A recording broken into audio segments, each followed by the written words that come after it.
First and foremost, thank you to everyone for joining Survivor, the Zoomcast. We got 3 big fans of the show. We got the number 1 Survivor analyst in the world, Kenneth Arthur, who doubles as an NFL writer for a bunch of teams and a bunch of platforms.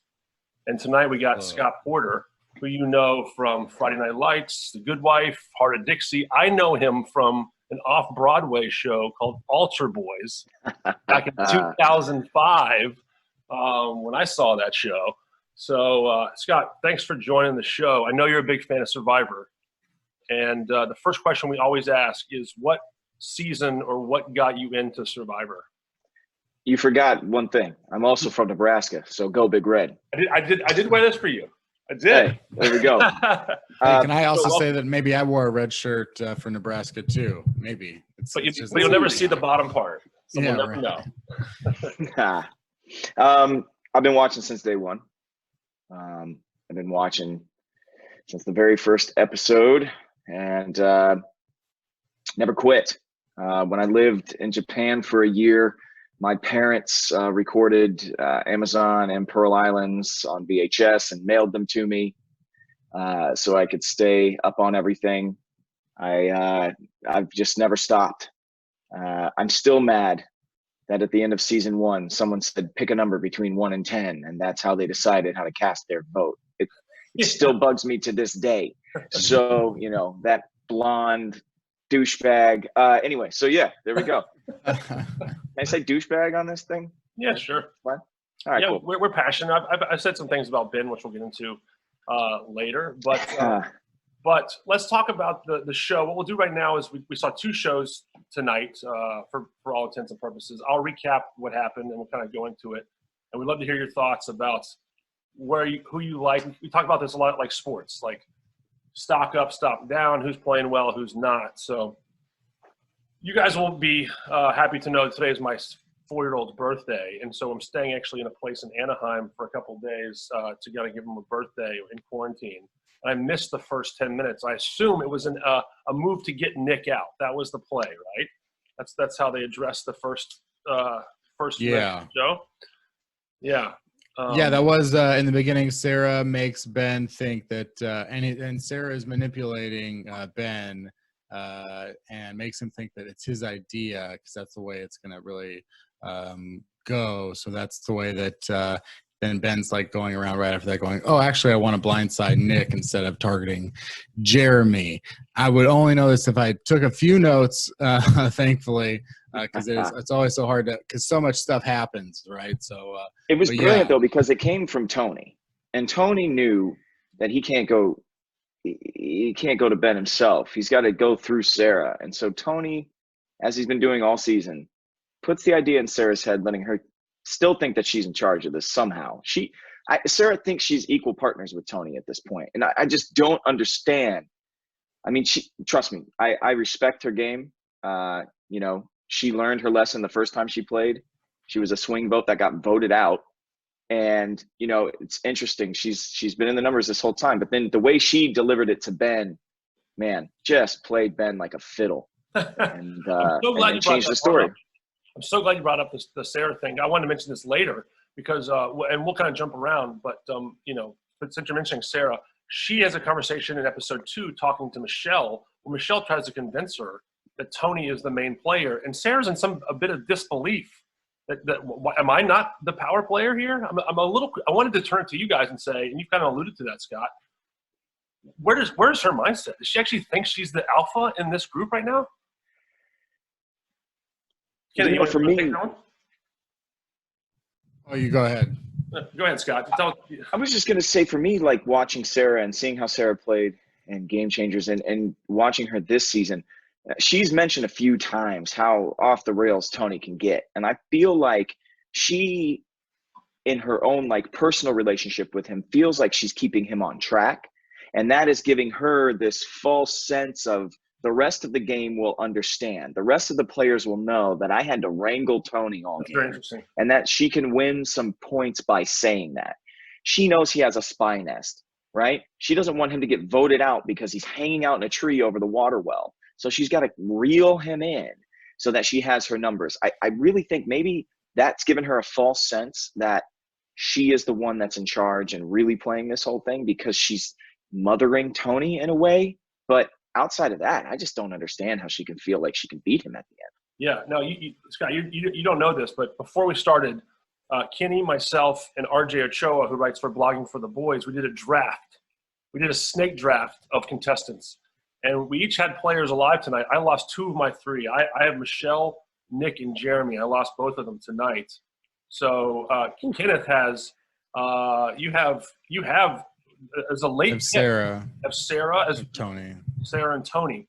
And then RJ has the remaining players. So we're kind of watching with a rooting interest for the other players. But your thoughts on your contestant, Sarah, Kenneth? Well, yeah, I mean, I am a fan of Sarah. I think in a lot of what I'm a fan of is that I just think that she is a good television character. I just really like watching her play. She's so charismatic, I believe, for me. And I think like that's also a big reason why she gets through the game so well, first in, Game Changers as Scott. Every time you say that I'm the best analyst, I already have that fraud syndrome. But next to Scott, well, just for fun. Next to Scott here is just like, obviously, it's miles ahead of me because I can't put the you're much better at like recalling probably how her first season went. I just recalled it like, oh, yeah, she made it like halfway through and she was with Tony. I am just in awe of what they alluded to tonight, or they didn't allude to it. They just said it directly, which is, the fact that Sarah and Tony are so closely linked in all 3 seasons that they've played in, and they're in the final 5. How did that happen? Like, how did they allow You're so right. those 2 people to get there? Week 1, Jeremy and Natalie get split up because they're a target, and Cops R Us are still alive. And then even on different tribes. Yeah. Amber gets sent home because of the threat of Rob. Yes. You see Tyson gets sent home at some point because he's got too many connections. Yeah, there's the Poker Alliance, and Cops R Us is still – and not only that, and I'll get to the recap, but every week we see Tony having conversations with people, and people don't think Tony's going to go and talk to the other side. It happens every week.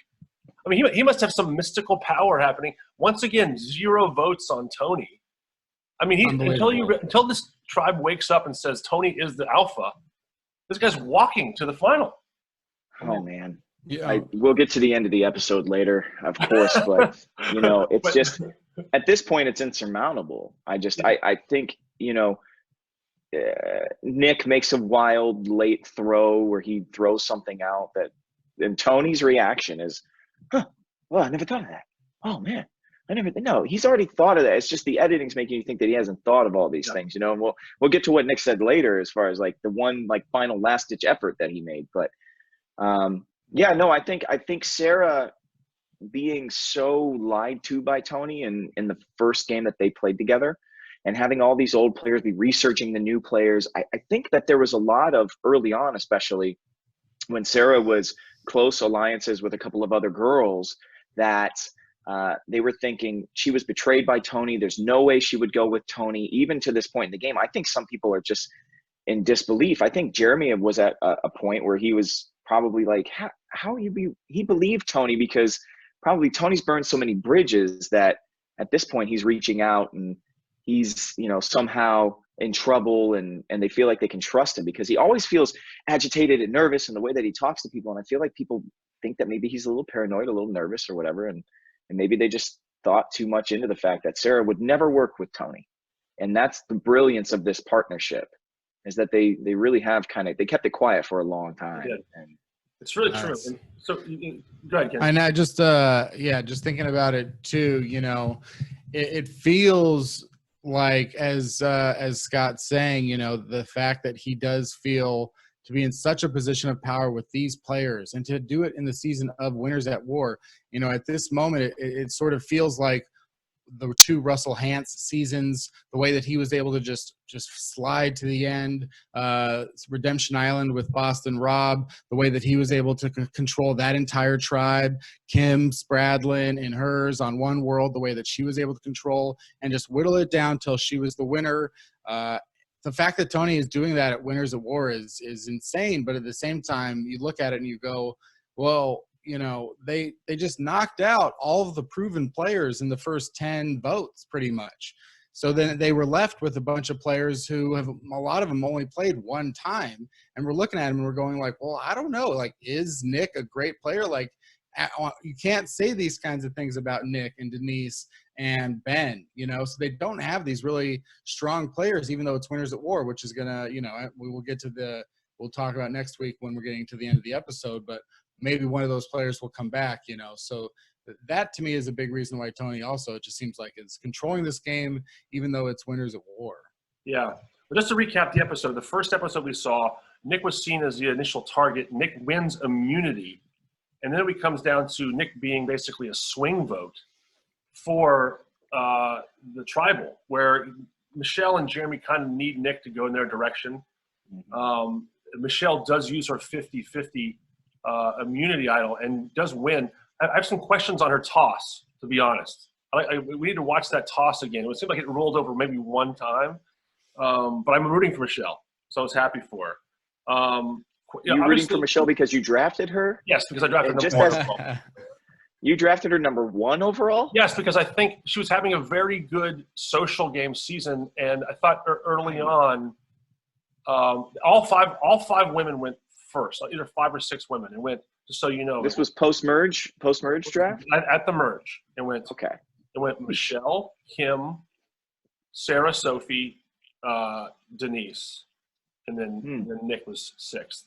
I took Michelle because I still think she's dangerous because a lot of people like her. If Tony can get ousted, and Ben somehow stays in it. Ben said it tonight. Ben has 0 tokens.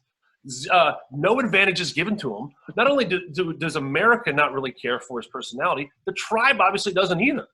So if Michelle's smart, like, find a way to get him in the final 3 with her, and she has a shot. So it feels like for some, I wrote down in one of them notes, it feels like one of the least nice edits that Survivor has ever, like, given to a player. You know, they're really painting him as kind of Ben as kind of a goat or a dumb player, I feel like, which is, you know, potentially what he is. It's just, it's so funny. It does feel so geared towards that. I also feel like Michelle, and Scott, I want to ask you, I feel like Michelle's having a very good edit. Like, there's a very, like, underdog. She comes out and wins, you know, immunity in the 2nd episode. There's a lot of, like, nobody thinks I was good last time, and we still don't know if she's good. I mean, there's probably a lot of doubters. But the edit. I mean, I believe that Aubrey should have won that season, and I am not shy about saying that. That was one of the most childish juries you've ever seen in this game, and I could not believe that Michelle won the first time.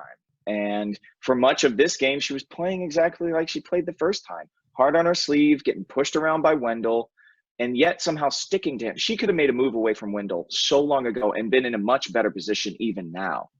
And she chose not to do that. I don't know.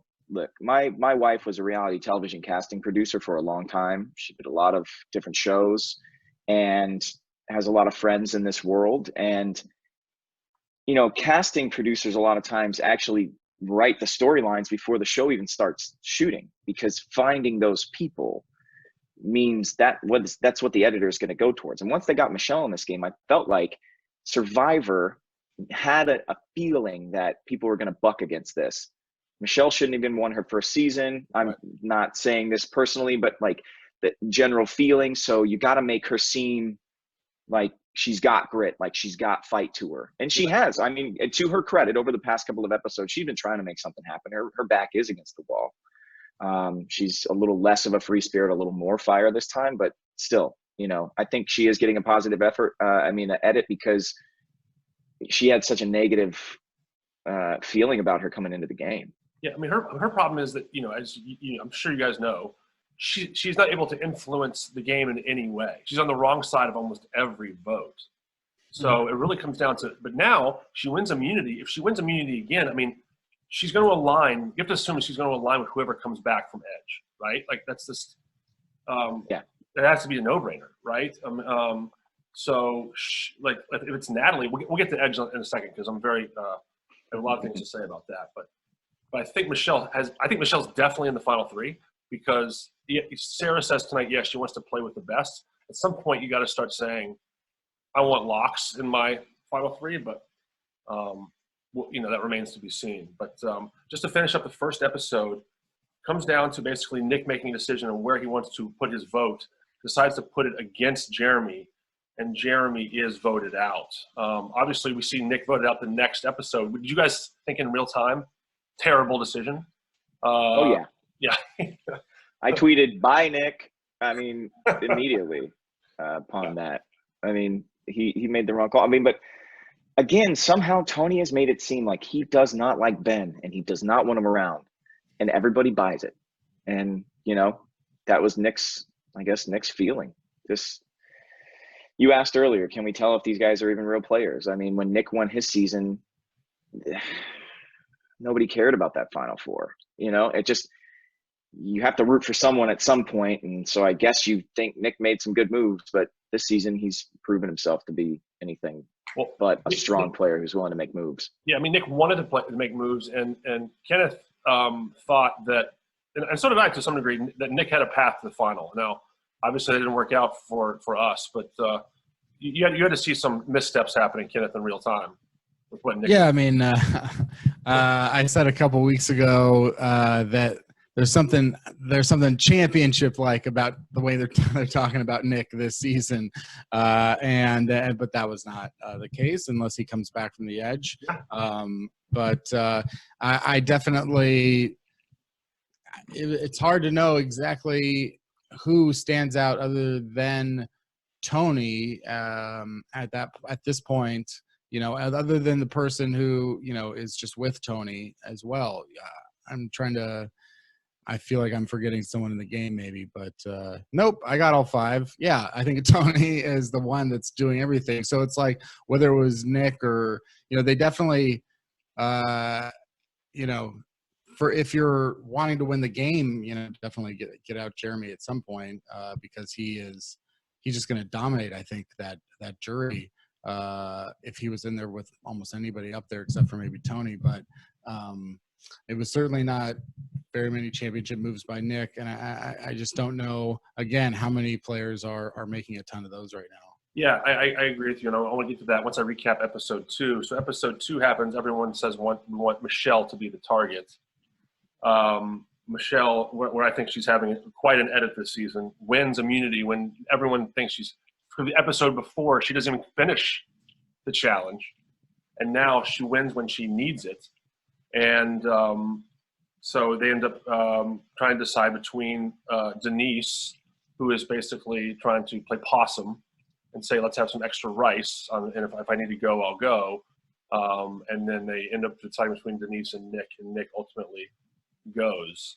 So I just want to say these 2 episodes, I thought we've had a great run of episodes. I thought these are the 2 of the weaker episodes we've had probably in the last month. Some filler in these 2 episodes.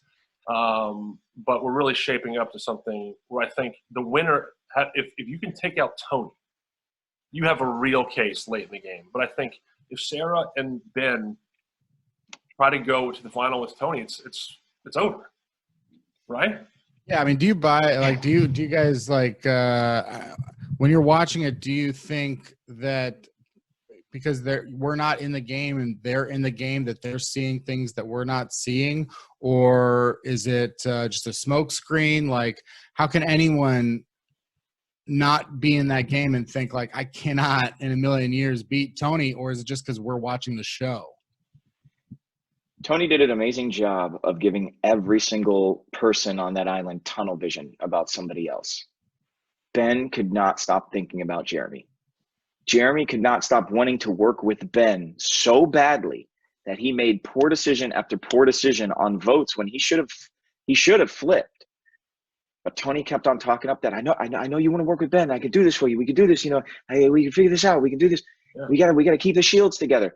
Everybody, all the strong players, he did such a good job of going hyenas. Unlike last season, when the term was all these goats it's gonna be a goat herd and they're all gonna run us over by Mr. Smirk himself. What's his name again? He sat at every tribal council. What's his name? He was like a basketball player. Yeah. Dean. Yeah. Dean. Yeah. you know, and it was a wonderful chance at making that strategy happen last season, but they couldn't get it done. And Tony actually did get it done. So everybody had tunnel vision, almost every player, you know, and then he wins 3. I mean, he's really put himself in a position. That's his immunity challenge wins are what would have set alarms off for me as a player immediately. He's got 3 challenge wins. Does he have 3 or 2? Does he have 3? No, he's 3 in a row. He's 3 in a row. Yeah. Now he's got that feather in his cap, which he's never done before. Yeah.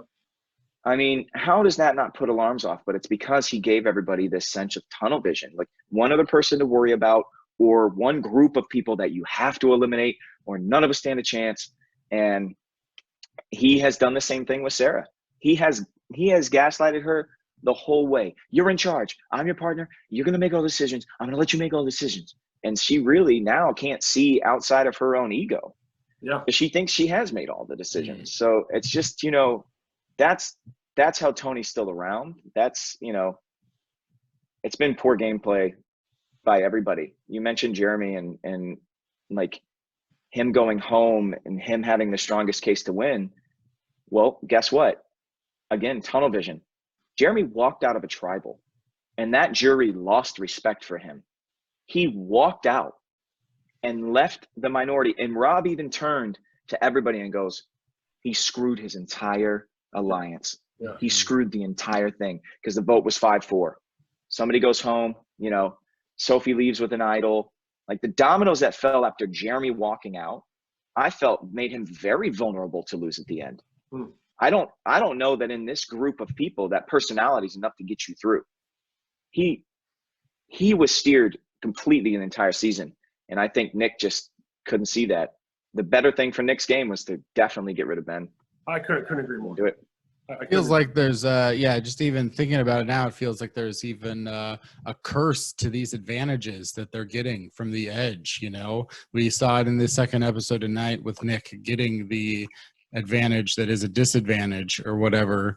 Thought especially in hindsight, but even in the time, again, looks like a terrible waste of coins, fire tokens, to use it on Ben, and then it loses. You don't get Ben out. Like it just why it's felt very strange the way that worked out. But just in general, yeah, I definitely feel like I lost my train of thought. Well, Back to you. No, yeah. No, I do want to say, like, as far as the immunity idols, just to do a tally, Ben still has one, right? Yeah. And Tony. Yeah. Which again, everybody knew that Tony had a hidden immunity idol last week, and he gets through 2 votes without any votes. Flushing of any idol. I mean, Scott, you've watched a lot of Survivors. Like, Tony needs to win to be like obviously the ultimate survivor. But where does this performance rank right now for you as you look through previous seasons for what Tony's doing? Well, it's funny because I just go back to the season when Rob won and when Boston Rob won, and a lot of people didn't like that season. And that season to me came down to 1 vote, and it was getting rid of Andrea, and he made the right move, and everybody else fell in line. And for me, Tony did the exact thing. Tony has everybody so wound up against each other, and then he had to get rid of Kim. And as soon as he did that, any sense of anyone mounting any type of volley against him to get him out disappeared.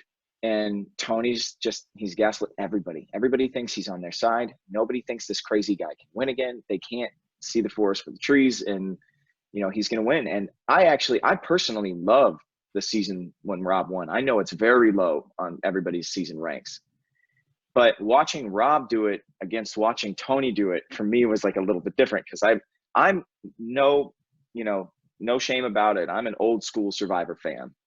I hate early tribe swaps. That's what decimated all the old players in this season. Doing a super early tribe swap, making sure that there were no consequences for voting big players off early, really set this season down a path where it's just like, it's boring. When we got to the merge, I was having to hype myself up to figure out who am I really voting? Who am I like really rooting for, right? I hated how Wendell had played the game up to that point. I did not like him and Michelle's relationship. Sophie had like a chance early on to play a little bit more. She had an idol, but then she just petered out. Denise made her big move, decided to quit. Everybody else I don't understand what happened. And so the season with Rob just felt more exciting. This season, since the merge, you said you've really liked the string of episodes, and I have because of all of the mechanics that Survivor put in play. But I'm an old school fan. So all of these mechanics making decisions for us, as opposed to, or for the tribe, as opposed to people actually using their wits and figuring out how do I change a majority vote here? How do I flip this? My favorite season of all time is Yule's first season. And watching his core four alliance flip, not just the entire game, but great players. I mean, you're talking Parvati, right? Mm-hmm. He's got a minority four and somehow flips the game on her. Penner, all those guys in that season. And the moves they made were, yes, Ozzy was winning. And yes, there was one hidden immunity idol, but everything else was just bartering and logic and logistical arguments. And Yule pulled it off, man. And this season, all of those things just flushed it right down the toilet for me. So, Tony's played an amazing game. I'm not going to say he hasn't, but I feel like everybody else didn't play up to their potential either. Kenny, any thoughts on that? Yeah. Well, let me ask you, Scott, because I have wrestled with an issue with Yule's season. If we can skip back about 15 years, but how did you feel about the? My problem with that season was the strength of the idol for Yule. Because when being able to play it after the votes, it made it so powerful at that point. Yeah, it was the one twist, and he used that one thing to his advantage, but it didn't stop them from just sacrificing someone to it. At some point, they could have done it. They could have figured that out. Yeah. They could have eliminated one person in his alliance that maybe he didn't truly think he needed. They never attacked it that way. They chose to step back, and his ability to use that power and really flip that game was just it was incredible to me. I can understand why people have a problem. My problem with that season was the outset, but once you got into the merge, that back half of that game, we want to talk about great tribal after great tribal. Every week you're like, one of these people has got to go, and they're not. Every immunity challenge was like, is Ozzy going to win this again? Uh-huh. I mean, it had that excitement. Whereas this season, it's just like, again, Tony made the right call. Make sure all the weak players stick around. And to your point earlier, is Nick a great player? No, he's not proving himself to be. Right. Is Michelle a great player? Unfortunately, she's not really proving herself to be. She's getting a great edit. I see that you guys really look into the edits. I try to ignore the edits. I try to just look at it from like a gameplay perspective. Yeah. Just to jump in on that, I'll let you go, Kenny. I think of it specifically as I'm trying to think of it all world global view strategically, just for fun. So I do incorporate the edits a lot because, I mean, you have inside knowledge, having a wife that's from the casting world of reality shows, so you might know things that we don't know. But I pay a lot of attention to that because case in point, CBS is playing God with a lot of these series of survivors now because they don't like the way things are happening. I'm curious to know. I mean, this is my own thought. Like with Edge, was Edge initially going to be just one person returning? But because all the big stars, the megawatt stars, are happening on Edge, maybe they sort of extend that a little bit. I went down and I did EPK for Game Changers, and I got this thing from Jeff. It's an invitation to come play anytime I want to. Oh man! Or to come back and work with them. It's like my own immunity idol to go through the casting process, I guess. That's amazing. But when I was down there, what I can tell you is, for the amount of time that I was there, they weren't making decisions on the fly. There's no CBS execs down in Fiji. Yeah. Nobody wants to go to Cambodia or any of these places they used to go to before they got settled down into Fiji. And they don't even want to be there. I mean, until just a couple of seasons ago, they were still living out of shipping containers, like the crew and everybody, you know. When we were there, we weren't really, you know, we weren't staying any place. We were staying like a little fishing shanty off of a small island in Fiji. It's not like we were there on vacation. And they make these whiteboards and have all these decisions. I saw fire making challenge being used for the next season there, that on a whiteboard for pitches for the following season. They have a lot of these things already in place. I just think that when you have this many great players, maybe the show itself overthinks itself, or if the network wants to give notes early, maybe that's what happens, you know, like we got to have excitement. We got to generate all this excitement. But I think with this many great players, like just let them play it out. Let's see what happens. You know, that's all the old players went home. And there was no consequences to anybody that was getting rid of them. There was no consequence for Adam. Adam played everything wrong early in this season and stuck around because there was just no one there to snipe him, take him out, because he got flipped around and got onto a tribe that was, you know, they were okay with this guy sticking around. But if the tribe swap wouldn't have happened, he would have gone. Maybe a couple of older players would have made it to the merge, and maybe Tony would have had more of a threat against him, but he didn't. That's how it worked out. So now we have a big focus on the returnee from the edge.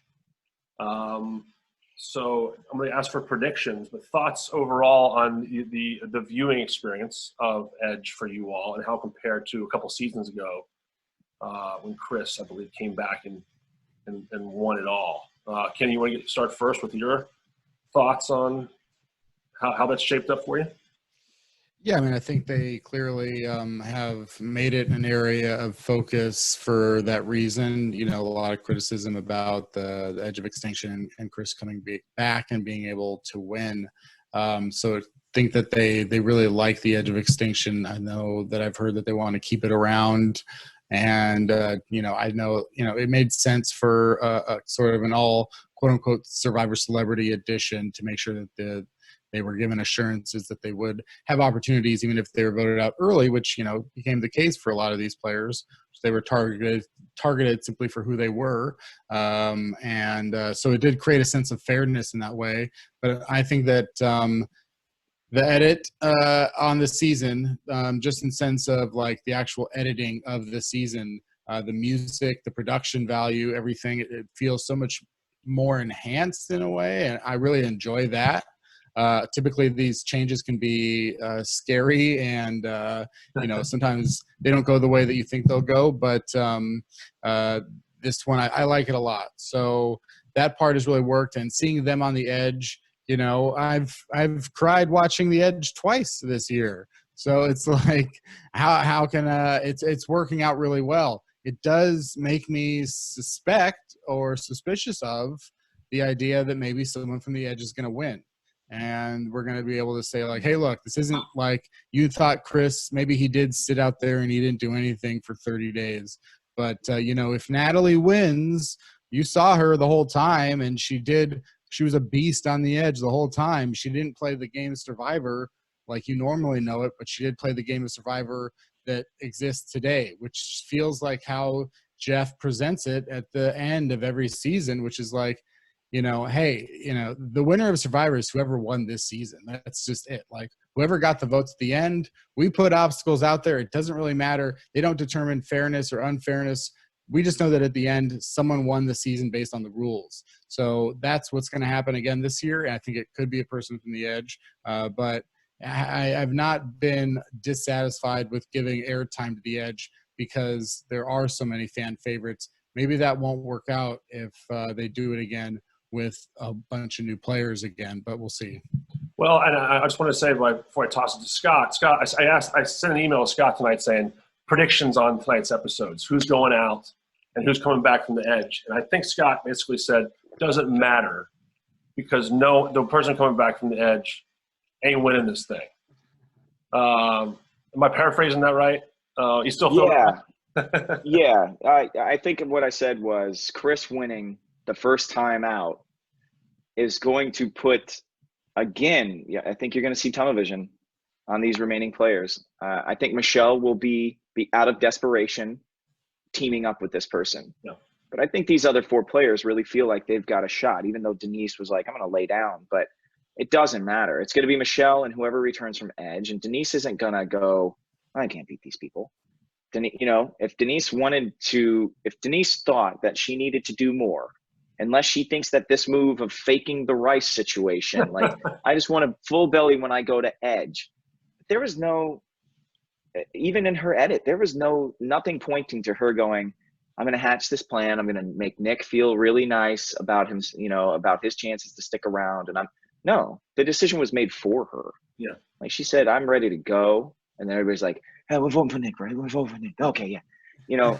I just, to me, looking at all of the relationships left, Ben and Denise are close.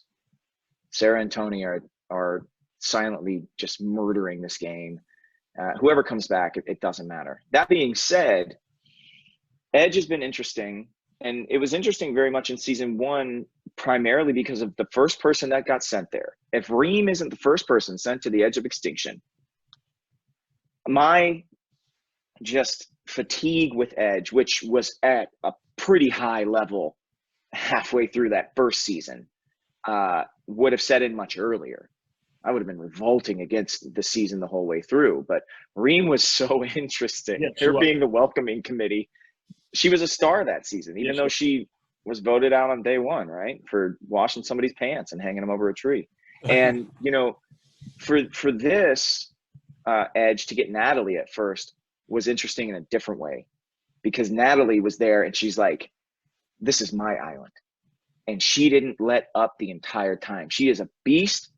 They were right to vote her out on night 1 because she's incredible. And seeing the old players go there, seeing Rob, do some things and work his magic where he could. And, I was really invested in who was going to come back in the first time, but because I felt like they could do something. And Tyson stuck around for a couple of votes, but having him come back in at 6, I don't know. It's just, I just don't really think it is. I mean, now the only thing is, if it is Natalie or Tyson or Rob, they come in with an idol, then at least can shake things up a little bit. But if we're going to look at this logistically, you've got hardcore 3 where 2 of them have idols. They have to play them at some point in the next 2 tribals. And so they're going to be played. So if you were going to mount we got to overthrow the king here movement, you've got to pick the right one of the 3 to vote for, play your one idol correctly, and then hope that they don't play their idols the right way. I mean, the odds are so far stacked. And I think at the end of the day, on top of that, none of these returning winners are going to let somebody come back from Edge of Extinction and win again. It's just not going to happen. My only argument to that is they built up so much social relationships with each other on Edge. They know firsthand what it's like to experience that together.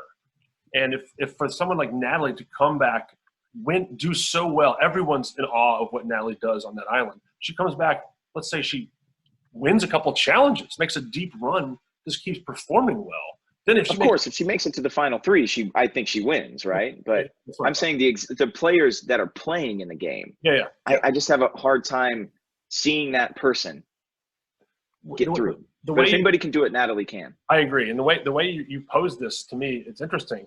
It feels like Denise is sort of a swing player next week, because if we think Ben, Sarah, and Tony are going to be tight, Denise has to really bring all her information. Denise has to know she's the bottom, rung of that foursome.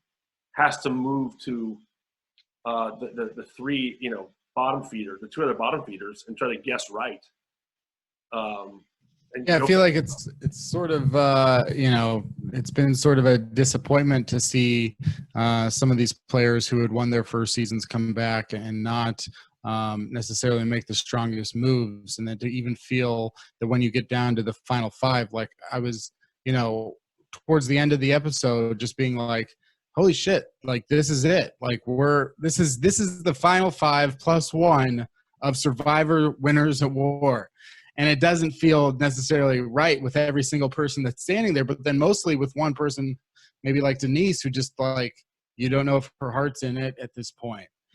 whether or not she feels dejected for whatever reasons. She does feels like every time we've seen Denise on this season, she is on the beach washing something by the water, looking forlorn. So I just don't know exactly.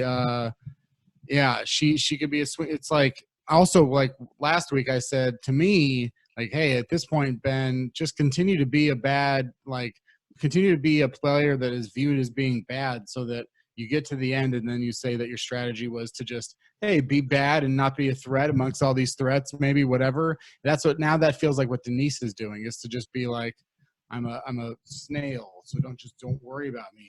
Just do your voting. Don't worry about me. I'm not here. Just go. Like that's Denise's strategy. Yeah, I mean that's interesting.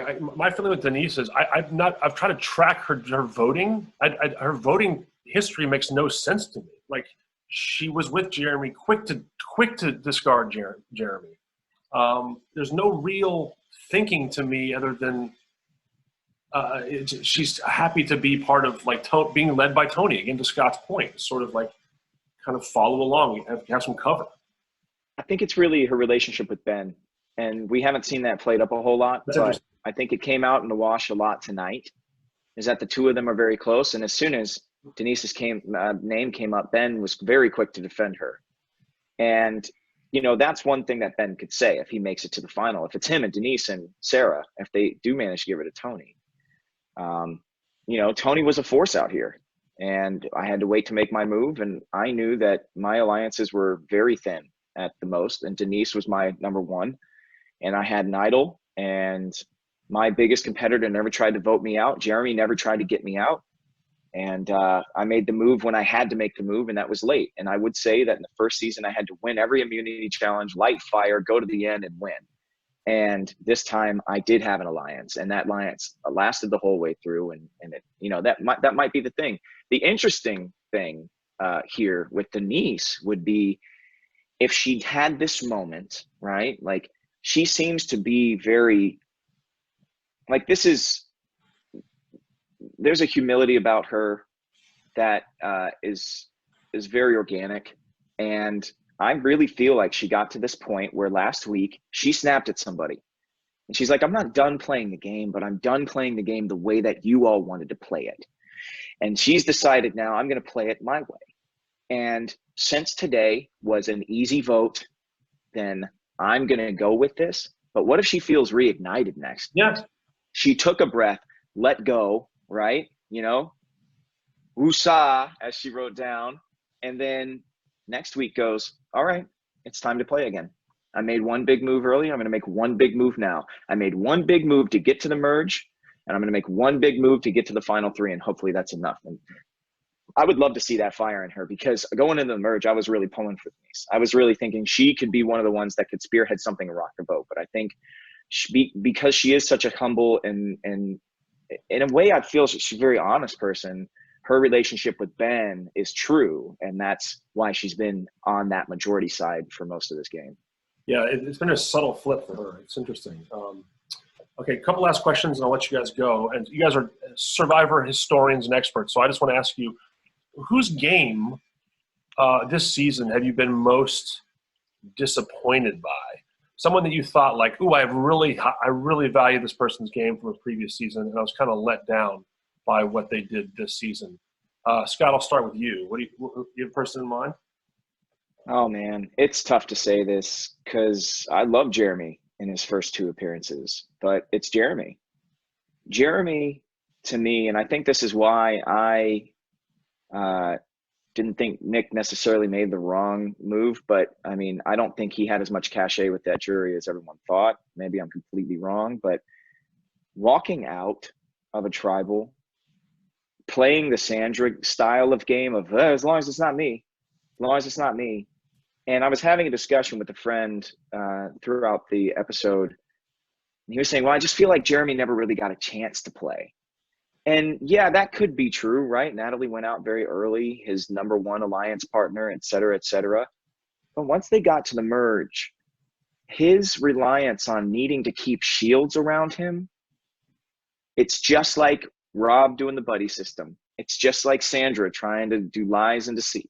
It's just like all of these older players relying on the way they played the first time. And Jeremy felt like that's the only way he could win, is to have shields around him. And so he didn't play the game at all just because he needed Ben and Tony. So he didn't play. He walked out of a tribal council. You walked out on the one chance you had with Kim and Sophie and Michelle, and you walked out. And you let Tony win. He's the one guy with Kim together in alliance. Him and Kim. I wish they would have found each other because Kim tried to play. Yeah, you're right.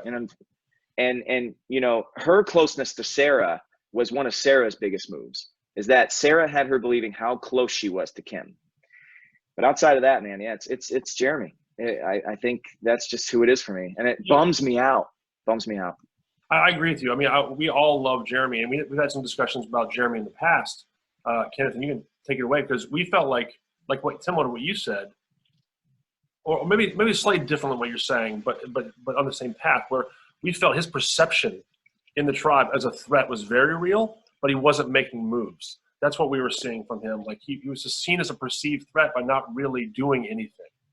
But I feel like it's one of these things that my brain has a hard time wrestling with, which is, are you a threat if you're getting like votes every week? Like, Jeremy was constantly on the chopping block, and it just felt like, this is what I love about the game, is that are you a threat if you're the one that if you've got the target, or are you a threat that you don't have the target? So it's like the real threats out there are the people like Denise.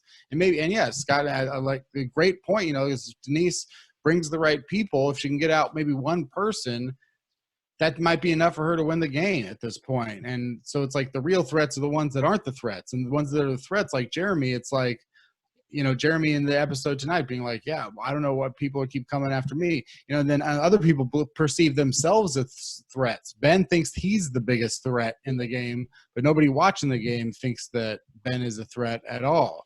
But I think that as far as disappointments, I would have to maybe say, well, first of all, I picked Danny to win the game. So. Yeah, you did. You did. I took a long shot. I was like, oh man, I like that she's going to be this non-threat maybe, because that's what she was in the season that she won, was like this non-threat threat.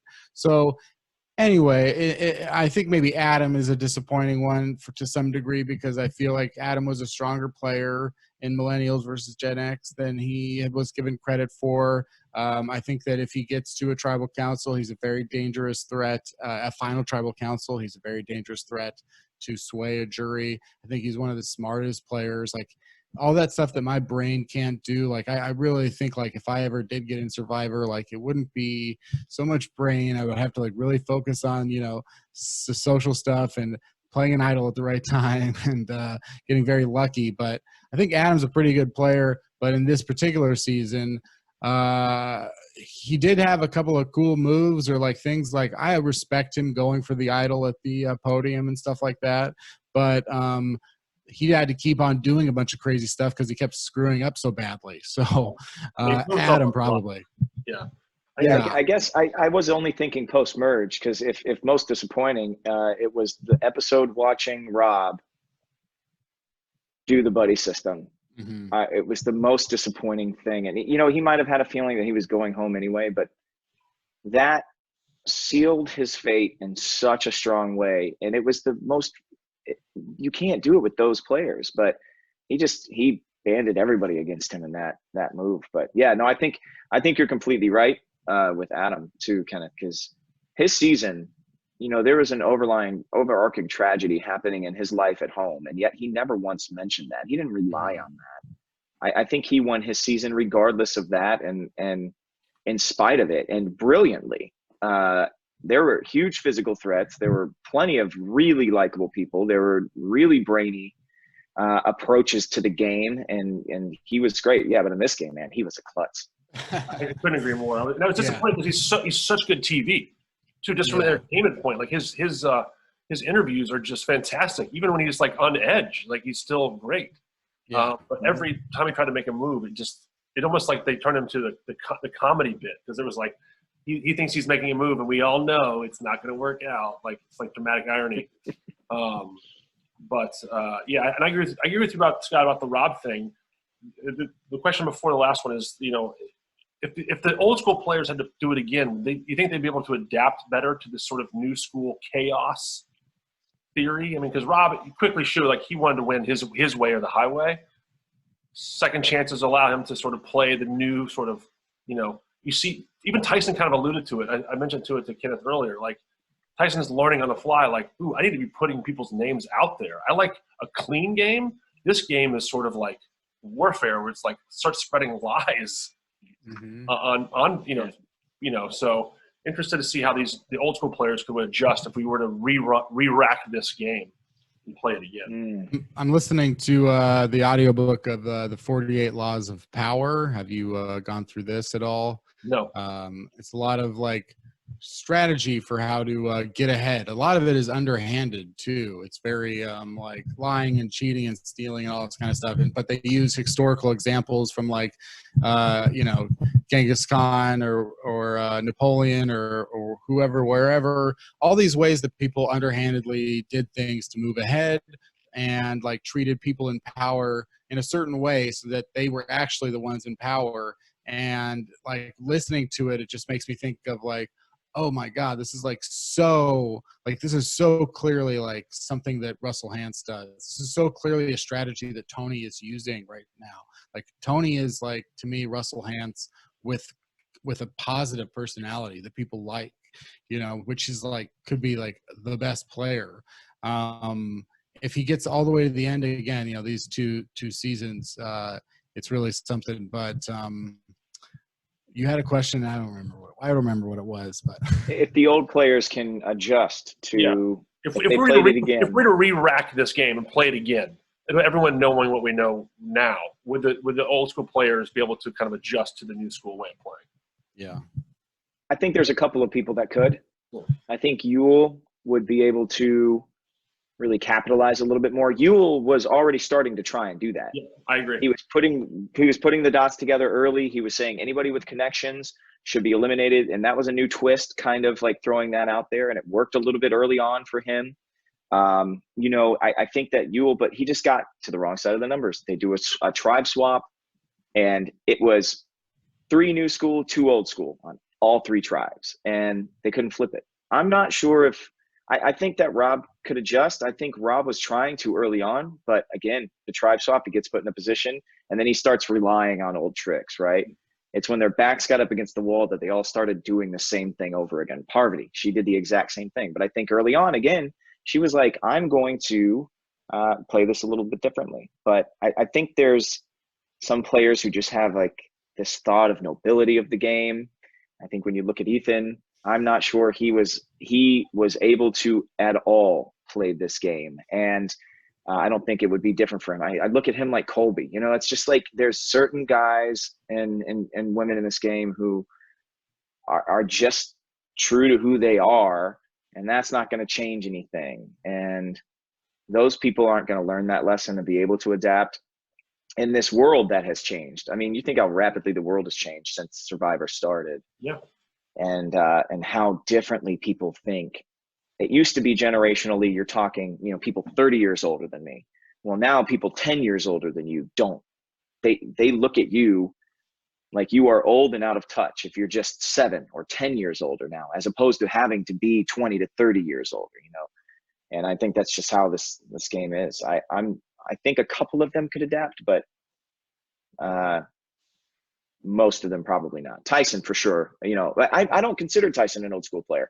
I just don't. The way he changed his game up the first couple of times. He's witty. He's wry. He's great television, and absolutely, and he's smart. And he was figuring it out. But I think he's like at the cusp of old school, new school. I agree. I mean, Ethan feels like he was doing this Survivor as much for himself, just to sort of attest to himself. And all the things that he's been through.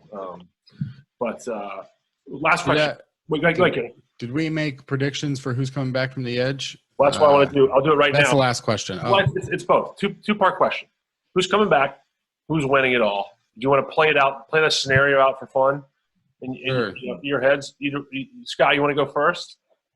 Oh man, this is the worst because I can make a path for almost anybody, but I just logistically can't see a way that Tony is ousted until 4. I think the best point of all was the fact that, Nick's final parting shot, Ben can make fire. Yeah. If you let Ben get there, he will take your spot. So that's the only thing that I think can really shake things up. Now, who's going to come back? I mean, Jesus Christ, if Natalie isn't loaded going in. I agree. They gave her a real hero moment, but I don't know if it was just to show, hey, you got to give her respect, because not only, and this is how Natalie wins, right? She comes back. So I want Natalie to come back. I feel like she's the most equipped to do it. If there's any type of endurance at all, I feel like she can hack it. Yule was right there. Rob was right there. It's Yule, Rob, Tyson, Natalie. That's the only 4 that I think have a chance to come back. Yeah. But if Natalie comes back, the biggest feather in her cap is not that she was on Edge of Extinction for all of those days, for 35 days. It is that she almost got every single fire token off the island. She targeted the right person every single time. Advantage after advantage after advantage after advantage was bought. Disadvantages were bought. The move against Tony was brilliant, making him scramble to weaken his alliance by having to get all those fire tokens to buy his way out of the situation he was in.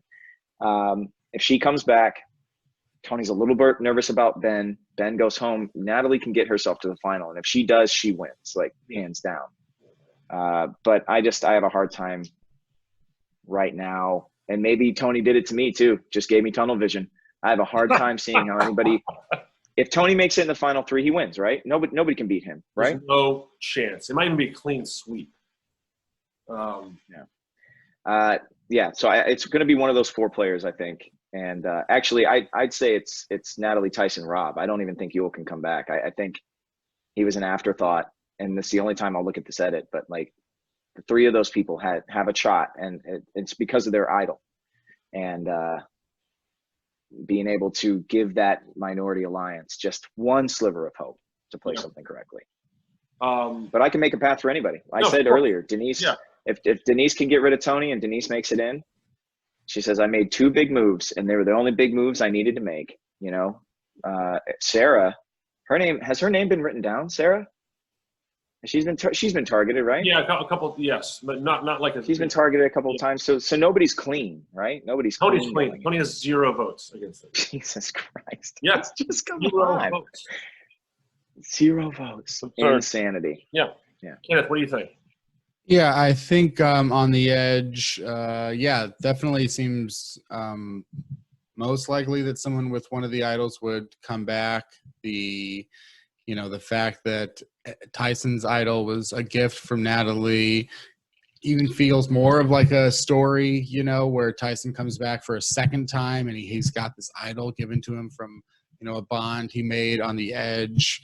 I think also there's this weird thing about Natalie having this advantage of being on the edge so long that she won the advantage in the competition at the Edge of Extinction, which is that typically if you're voted out first, and this would have been true with Redemption Island, this would be true, just sort of like the rules of the game typically would be like, hey, you got voted out. The earlier you get voted out, the harder it should be for you. But in this case, it's the opposite. The longer you're on the edge, the better it is for you, because they're going to have these competitions that really highlight people who know the island. Which is kind of weird. Typically, it'd be like, oh, well, the last out, most likely back in, and that's not the case now. But something tells me maybe Tyson comes back because, as good as Natalie is, it did feel that in the beginning she was steamrolling Amber and Danny, and then when Rob and Tyson got on there, they were kind of doing really well in those challenges. And then obviously they were the final 2 about there to get back into the game. So let's just say Tyson comes back maybe. I agree that it seems very hard for Tony to get out at this point, or at least to that Final Four, and they're talking about that fire-making challenge. So really, just you have to get through these 2 votes to have a shot to get to the Final 3, assuming there's a Final 3. And it sounds like they at least assume there's a fire-making challenge. Again, I don't know if that's confirmed or not, but I think that if I was, it looks like Sarah and Tony are inseparable. It feels like they're really inseparable. And Ben he like totally is shut off, it feels like. And I don't know what Ben's thoughts are or strategy is, and if he honestly believes that he's the winner of this game. But it sounds like the way that he talks, the way he's presented on the show, is that he does believe he's the winner of this game. So if he has the ego to believe that he is the best player in the game, then he has no reason to walk away from Tony either. It's a very strong group right there. So I would have to agree on all those points. But if Ben does get wise, then hey, it's 4-2. Are they play the idol? How do they play the idol? I don't know. It's going to be fun to figure out how it goes. But I definitely think that now that we're to this point, Tony only has to win 1 challenge maybe to get to the end. So I would say Tony seems like the most likely person to win. The second person most likely to win might be whoever comes back from the edge to me, if they have an idol and you flip it around. It's very interesting. I mean, there's 2 idols out there like Ben, the edge and Tony. Here's what I think is going to happen. This is just for fun. I think Rob's going to come back. I think Rob will probably get ousted because he's just too big a target. I think it'll get whittled. Denise will go. Michelle will stay, probably because I'm emotionally invested. Sarah, it'll come down to Final Four. It'll be Tony, Ben, Sarah, Michelle. Sarah wins. And she realizes she can't beat Tony. She takes Michelle, and she uses Ben to try to oust Tony. And then if, takes her chances with a Ben, hoping basically for a Ben, Michelle, Sarah final, where Sarah, I think, is in a good position. I mean, I think, I said a couple weeks ago, I think Sophie getting eliminated actually helped Sarah in a weird way. And, yeah, I think she's got a real shot to win this. I'm not as high on Sarah's game as Kenneth calls her one of the top 5 favorites of all time. I'm not quite there. I really enjoy, I think she's a great player, and like I said, I really enjoy watching her on TV. Yeah, Sarah did a great job of learning from her lesson. Exactly what I said. It was post merge. She was a swing vote, and she tried to really aggressively force her power as the swing vote, and both sides just met in the middle and said, what is she doing? Get her out of here, right? Yeah. The second game she played, she lied in wait, then she started winning. She had a great core alliance, and she wins Game Changers, which up until this point was the class of the class, right? Yeah. Because some of the players that they picked to come back, but a lot of the players that they picked to come back had a chip on their shoulder, felt like they had to play. Which made that season almost more interesting than this season, and almost more of this aggressive, a lot of people making moves, a lot of people taking big plays. We hit a lull after the merge for a second, but it was overall, I think, a more exciting season than this one. But when it comes down to it, I think Sarah's played a pretty good game if she really does want to play up the I let Tony. But this is where her game falls apart. If she's like, I let Tony be the face of it all, well, then Tony should have taken way more fire. And he hasn't yet. No votes have gone his way. So if that was your strategy, she can't win with Tony. But with, so let's ask the question, if Tony does not make it to the end, Kenneth, do you think whoever comes back from Redemption, I would love that from Edge of Extinction has the I mean, I guess in that sense, I think that, me and Tug talk about as well, how can you get to the end if everybody on the edge is the jury? How can you get to the end? If you're Natalie, you've touched every single person in that jury. You've had these moments for so long. So it's a really dangerous player to make it to the end, unless it's someone who just was in and out, like a Nick or something like that. I'm looking at it like this. I think I think if Tony goes out, Sarah and Denise are actually neck and neck for my number 2. I just don't see a way that person, of course, if the person that returns from Edge makes it to the final 3, I think they win. I think we all kind of agree on that. Yep. Right? If that person doesn't make it, if we're talking about this final 5 and not talking about the +1, if Tony doesn't make it, I think Sarah and Denise are neck and neck. I think Denise has a very compelling case if she can come back from this like a phoenix from the ashes of this episode where she's like, I've had it. And then it broke her way. And if she gets energized from that, then she can really turn this around, But it's really just who makes the move against Tony, right? But I think it's Denise and Sarah neck and neck. And Tony doesn't. Absolutely. And I know you don't care about edits, but like there is an interview tally out on there on Twitter, and Denise has one of the lowest tallies of all the remaining players. So. Oh man, oof. But you don't care about that stuff. You don't care about the edits. No, I just try to, what it is? Like, I feel like when I get too into that stuff, it takes the fun out of the game for me. Yeah. I look at a lot of times, and sometimes I'm completely flabbergasted by decisions that are made by players in the game. But I like to have that be a thing. I don't want to lose the surprise of those moments because I'm looking at a tally sheet of who's had a certain number of interviews. For me, because that stuff didn't exist early on. Again, I'm an old school watcher. Yeah. And it was tough to find stuff like that, right? It was tough to find these like super hyperactive online communities.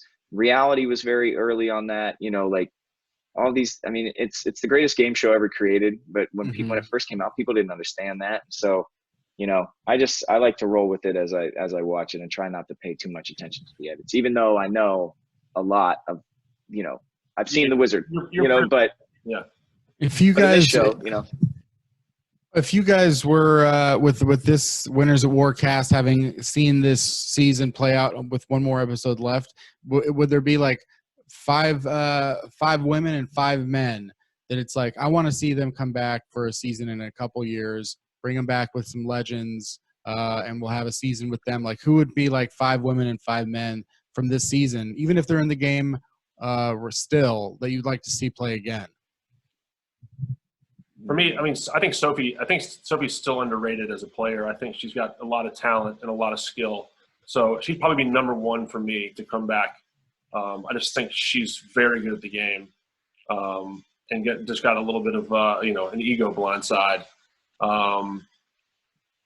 Michelle, of course. No, maybe we've seen enough of Michelle because until if you don't show us some strategy, it's hard to have her come back. Even though she's super likable, and my number 1 choice to win it all. A lot of the same guys. Like, I keep gravitating towards the same group of guys. I mean, I like guys.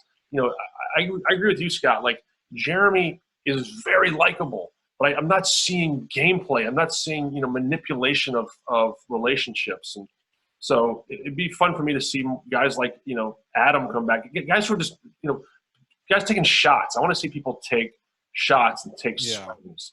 So I can't really name 5 offhand, but I want people that are active in their gameplay. Man, I'd want to see Kim come back and play. Kim said when her torch was snuffed, this has never happened before. Good call. And she even said it, I waited too long to play. And I feel like if Kim came back next time, she would be playing out of the gate, and I'd like to see that. Good call. Right? She didn't rely on what she didn't try to form an all-women's alliance this time. That wasn't her bag this time, She got shook up in some of her alliances early on too, So Kim, I'd really like to see play again. Sophie, again, it was just like I loved her early on, but watching her go home with an idol was tough. That's a big blow. I'd love to see Natalie play again because I'd love to see what she can do on an island with people without familial or friend ties. I feel like she's such a strong, driven individual on her own. And her sister being voted out of the first. I'd like to see her play alone without an ally, without somebody like Jeremy, because I feel like if she's alone on an island from jump, she'll play like much harder. So those would be 3 women that I'd want to see play again for sure. As far as the men, I would like to see Huel get one more chance to play it out. You're already teasing him, like figuring out the coins, you know, and finding the best way. Yeah. Like, oh, if I played this game again, I would know exactly what to do. Yeah, and I think that he is one of the old school players that could adapt. We've seen Tyson play so much, but he has won me over. I did not like Tyson early on, but he's won me over. I really feel like his metamorphosis is real, and I want to see more of that Tyson get a shot to play. Adam was so clunky. It's so hard to like get behind Adam, and Nick just to me was so vanilla. Ethan, I don't think could turn it around, and Rob, I think we've seen the best of Rob. So I wouldn't actually say that there's too many of these players that I'd want to see play again. I think, but I do have a strong feeling that somebody like Kim could learn from her lessons, like Tony learned from his lesson. Tony came back into this and he played it so differently, and I think he was able to adapt. And then, yeah, to see Sarah free of Tony, I think would be really interesting too. But look, Sarah has established herself as one of the greatest players of all time to me. Yeah, I mean, all she's on 3 that times, run. Yeah, post-merge, and here she is. If she gets to the final, I mean, that's like Amanda, that's like Parvati, that's like Russell, that's like Sandra. I mean, players that just consistently, even Coach, you know, just consistently get deep and deep into the Right. game. Not all of them have rings, you know, but if Sarah gets 2 rings, I mean, that's something. Plus, to win game changers and winners at war. I mean, that would be something incredible. I mean, even to get as far as she's done, it's like getting to the final table at the World Series of Poker a couple times. Yeah. Would you want to see Amber play again? I would want to see her. I really want to see her play, like almost feels like for the first time, you know, because it's been so long. But I would, I think that she could play, and I think that she deserves to play again, you know, based on both her and Natalie, like give them another shot. And one other name I would throw out there that I want to see again, you know, he hasn't won yet. I'd like to see Tony, you know, in a few years, mix it up again with another group. And like with this giant target on his back now, would he be able to get out of that at this point? He's one of the craziest people to ever play the game. So I'd be really curious to see him again. Actually, one last question, and I'll let you guys go. Thoughts on the coins this year? We liked this. As guys who I believe are both old school guys. I mean, I know you guys have been from day one, and so have I. Thoughts on the way this has worked for you all? Have you enjoyed it? Has it made a lot of sense? You know, I feel like sometimes it's hard to track what exactly.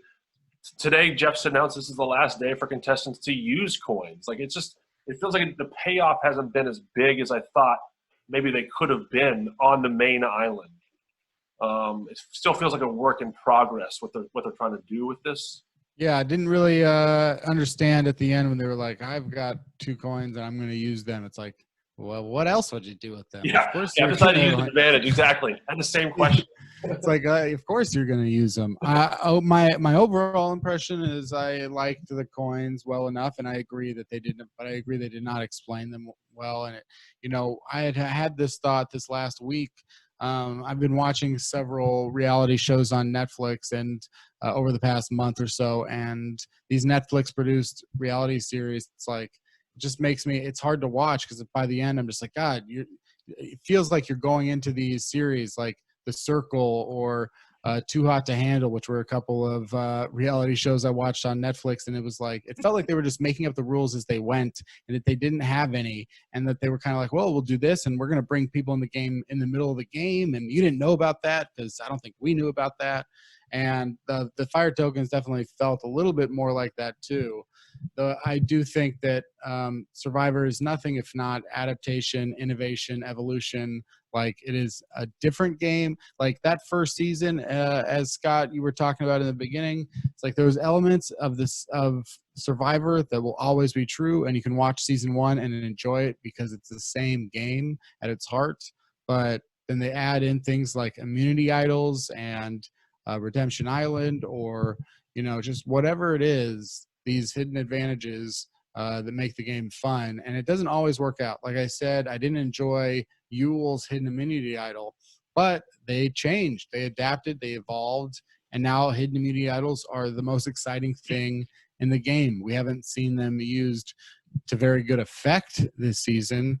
But maybe that'll change here next week. Yeah. The idea of a currency in this game interests me a lot. And I actually have enjoyed the fire tokens in a way. One of my biggest, outside of eating challenges, one of my biggest like losses in this game is the survivor auction. Yeah. And having Absolutely. the survivor auction always was really interesting, because in that episode, you would always see somebody kind of overplay their hands. Somebody felt too comfortable. Somebody's buying food when they know they should have an advantage, and people are making poor decisions. And I like the temptation of you making a decision right now that could sink you, right?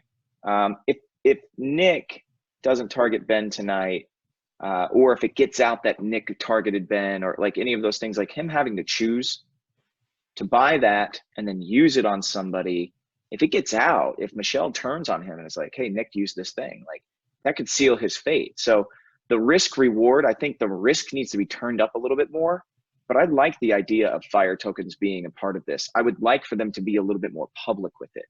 I would like for when you get to an immunity challenge, if you're going to use them to give yourself an advantage or somebody get a disadvantage, that there is a couple of words on the wind letting people know who was doing that. Yeah. I thought the real benefit of it was keeping Edge really exciting. I think that kept Edge of Extinction more exciting than it would have been without them, for sure. It made it watchable. I didn't tire of Edge this season the way I did the first time I was around, and I think fire tokens had a lot to do with that. I like the evolution of the game. If you're going to put this into play, though, make it a little more public. That's all I think. I will say that also with that, it's like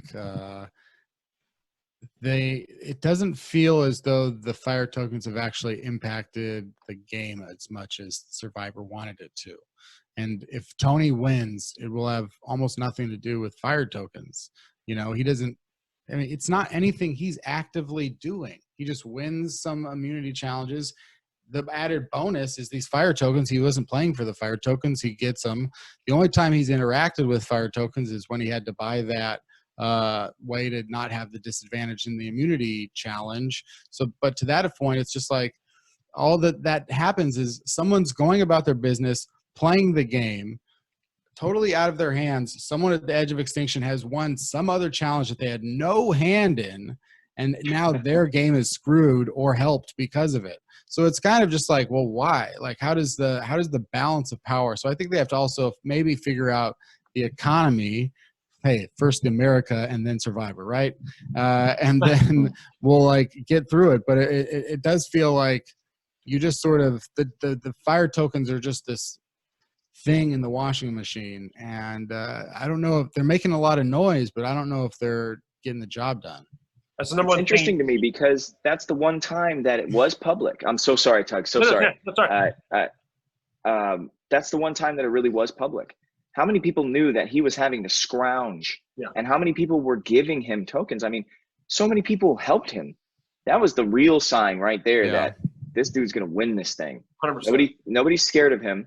He bought his way out. He wins immunity and ends up saving himself, right? Yeah. Didn't he end up winning that immunity challenge? And that's when Kim's trying to make a move towards him, and it doesn't happen. And it was public. People knew he had to scrounge to get those fire tokens, and he didn't have that money. And that's what I'd like to see more of. I think you and I are saying similar things. I see what you're saying. That's a very figure good out point. the economy of it, but that episode was when you were like, oh crap, like this could sink Tony. If he has this disadvantage, he doesn't win. Kim's trying to make a move. It would at least have flushed his idol. And instead, he gets off scot-free because he was able to use that economy to his advantage. And it was very public. And also, he can go to the jury if he makes it there and say, I had my people who could potentially target me giving me coins. It's like people are paying me. I asked them, they said, sure.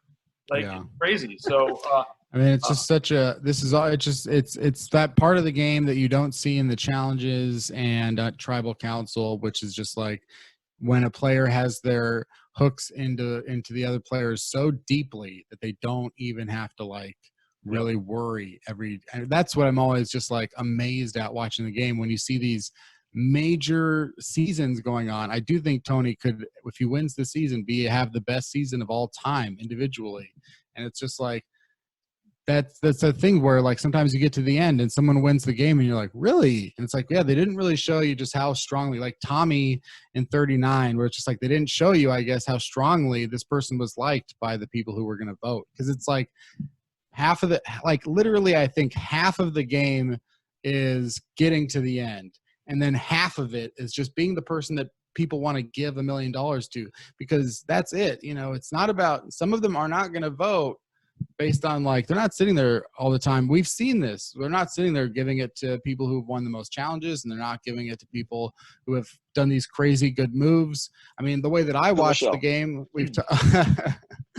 you know, that sometimes, and it's just like, they're just going to give it to whoever they want to give it to. Yeah. And that's half the game. So again, I forgot where I started. That's why Michelle's going to win, because they just want to give her. That's it. The $2 million. We're gonna leave it there. This is super fun, Scott. Thanks for jumping on with us. I know how much you care about the show and this game, and we love talking to you about it. Hopefully, we'll maybe we can regroup for the finale. Yeah, man, it's my one can't miss appointment television every single week. It's the only show that I have left, really, that I do that with. You know, thank you for inviting me on. I'll talk about it as I did tonight way too much. I apologize if I ran on. No. The only thing I want to leave you guys with is it was interesting to see Jeremy go. Bad move, bro. Bad move.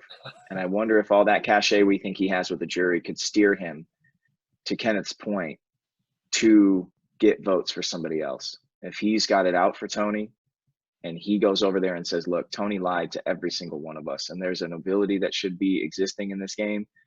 And you've said, you know, Tony's a little bit like Russell Hantz, just with a more likable personality. It's going to be interesting to see if people can steer votes away from him, because we see this wonderful game that he played. But Kenneth just brought up a great point. You know, what if the people on the island don't see it that way? So, you know, I think Jeremy might hold some power in his final exit. But thank you for having me on, man. Of course. And I think the last thing I'll say to that is, remember, we all saw Rob say, man, Tony's the boss. So it'll be a fun discussion over there between Jeremy and Tony, and Rob saying, what are we seeing? What are we really seeing? So anyway, should be exciting. Should be exciting finale for all of us, and hopefully we'll jump on again. But Kenneth, great as always to talk to you, the number one guy in the game. Except for now, Scott sounds like he's the number one guy, so you might be number two.